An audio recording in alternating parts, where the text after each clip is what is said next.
ఈరోజు వరదానము. మాయా మరియు ప్రకృతిని దాసీగా చేసుకునే సదా స్నేహి భవ. ఏ పిల్లలైతే సదా స్నేహిలుగా ఉన్నారో వారు తండ్రి ప్రేమలో లీనమై ఉన్నందున శ్రమ మరియు కష్టం నుండి సదా సురక్షితంగా ఉంటారు. వారి ముందు ప్రకృతి మరియు మాయ రెండూ ఇప్పటి నుండే దాసీగా అయిపోతాయి.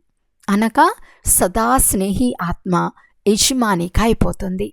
కనుక ప్రకృతికి గాని మాయకు గాని సదా స్నేహిలుగా ఉన్న ఆత్మల సమయాన్ని లేక సంకల్పాన్ని తమ వైపు ఆకర్షించేందుకు ధైర్యం ఉండదు. వారి ప్రతి సమయం, ప్రతి సంకల్పం తండ్రి స్మృతి మరియు సేవ కొరకే ఉంటాయి. స్నేహి ఆత్మల స్థితిని గురించి ఒక్క తండ్రి తప్ప ఇతరులెవ్వరూ లేరు. తండ్రియే ప్రపంచము అని మహిమ ఉంది. వారు సంకల్పం ద్వారా కూడా అధీనులు కావరు.